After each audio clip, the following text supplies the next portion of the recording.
आप सभी माताओं बहनों को हरियाली तीज की बहुत बहुत शुभकामनाएं।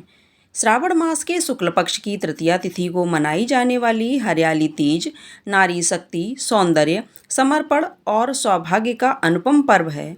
यह दिन माता पार्वती की अखंड श्रद्धा और भगवान शिव के प्रति उनके अद्भुत प्रेम की स्मृति को समर्पित है और यह केवल एक व्रत ही नहीं बल्कि वह श्रद्धा है जिसमें एक स्त्री अपने पति की दीर्घायु, सुख समृद्धि और प्रेम पूर्ण जीवन के लिए उपवास रखती है। हरियाली तीज प्रकृति की कोमलता, रिश्तों की मधुरता और भक्ति की गहराई का सुंदर संगम है। आज के इस वीडियो में आप सभी जानेंगे हरियाली तीज व्रत की पौराणिक कथा, पूजा विधि और सामग्री के बारे में। साथ ही साल 2025 के हरियाली तीज के शुभ मुहूर्त के बारे में भी, ताकि आप इस पर्व को शास्त्र समस्त और श्रद्धापूर्वक मना सकें। यह वीडियो आपके लिए बहुत महत्वपूर्ण होगा, इसलिए वीडियो को अंत तक बहुत ध्यान से देखिएगा और लाइक, शेयर और कमेंट करके इस पारिवारिक संस्कृति को आगे बढ़ाने में अपना योगदान भी अवश्य दीजिएगा। इस बार साल 2025 में हरियाली तीज का पर्व 27 जुलाई दिन रविवार को मनाया जाएगा और इस दिन सूर्योदय का समय होगा सुबह 5:59 पर। सूर्यास्त होगा शाम 7:07 पर।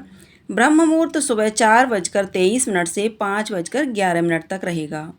प्रातःकाल पूजा मुहूर्त सुबह 4 बजे से लेकर 37 से 5:40 तक। शाम की पूजा का मुहूर्त रहेगा शाम 7:15 से 8:18 तक। राहु काल दोपहर 4:30 से शाम 6 बजे तक रहेगा। कुछ जगह पर हरियाली तीज का व्रत उसी दिन रात के समय चंद्रमा की पूजा करके चंद्रमा को अर्घ देकर खोल दिया जाता है। तो 27 जुलाई रविवार को शाम 7:08 से रात 9:06 तक का समय व्रत खोलने का रहेगा, क्योंकि चंद्रमा रात 9:06 तक अस्त हो जाएंगे।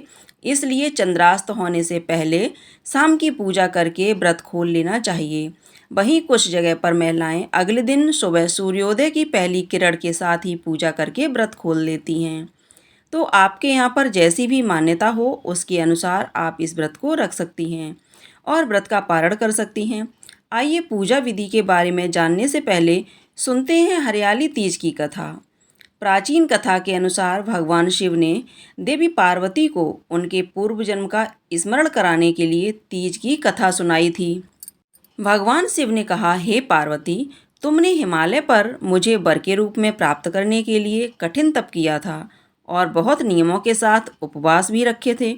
अन्न जल त्याग, पत्ते खाए, सर्दी गर्मी बरसात में अनेकों कष्ट सहे। इधर तुम्हारे पिता बहुत दुखी थे।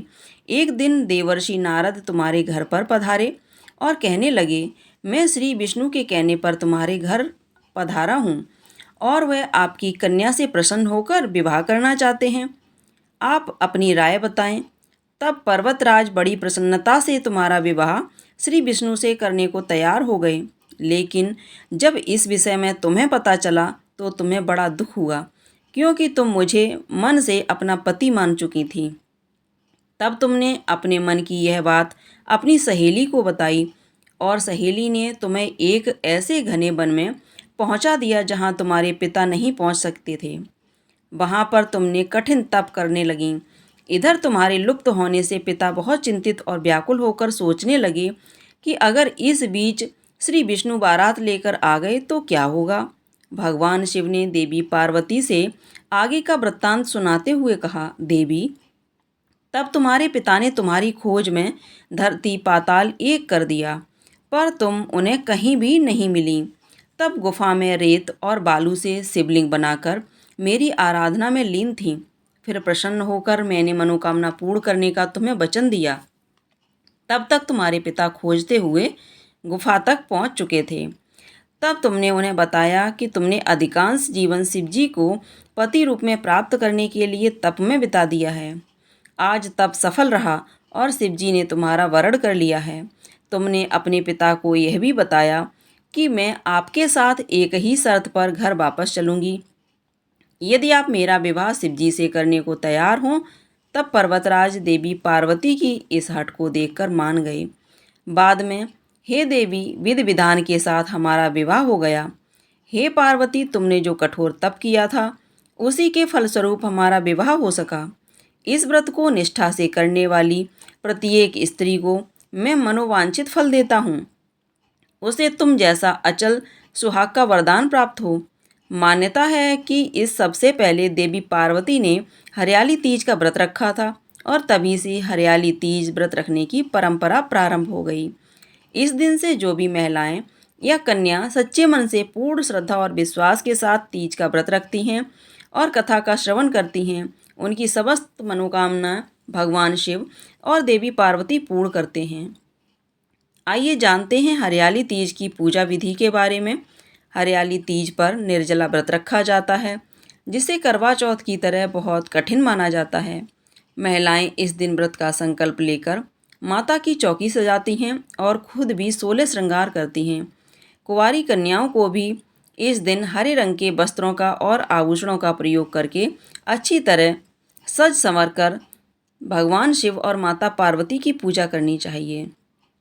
पूजा के दौरान भगवान शिव और देवी पार्वती की उपचार की पूजा की जाती है, जिसमें हल्दी, कुमकुम, मेहंदी, गंध, पुष्प, नैवेद्य, माला, चंदन, अक्षत, पान जैसे पूजन सामग्री अर्पित की जाती है। पूजा करने के साथ ही मंत्र जाप किया जाता है, कथा श्रवण किया जाता है और सबसे अंत में आरती उतारने के बाद नैवेद्य अर्पित किया जाता है। इस दिन महिलाएं लोकगीत गाकर झूला झूलकर खुशियां मनाती हैं। पूरा दिन उपवास रखा जाता है। जिनकी सामर्थ्य निर्जला रखने की ना हो, वे इस व्रत में जल, फल और दूध का सेवन कर सकती हैं। शाम को व्रत की कथा सुनने के बाद महिलाएं माँ गौरी से अपने पति की दीर्घायु की कामना करती हैं। कुंवारी कन्याएं भगवान शिव से मन चाहे जीवन साथी की कामना करती हैं और फिर एक बार विधि विधान से पूजा करके कथा का श्रवण या पठन करती हैं। कथा के समापन पर घर में उत्सव मनाया जाता है, जिसमें भजन, लोक नृत्य होते हैं और पूरे दिन बिना भोजन और जल के जो महिलाएं व्रत रखती हैं, उन्हें अगले दिन स्नान और पूजा करने के बाद व्रत खोलना चाहिए। कुछ जगह पर, जैसा कि आपको मैंने बताया, रात को चंद्रमा की पूजा करके फिर व्रत खोल लिया जाता है। इस दिन मायके से श्रृंगार का सामान, वस्त्र, आभूषण और मिठाइयाँ ससुराल भेजी जाती हैं और हरे वस्त्र, हरी चुनरी, हरा श्रृंगार और मेहंदी लगाने की परंपरा का पालन किया जाता है।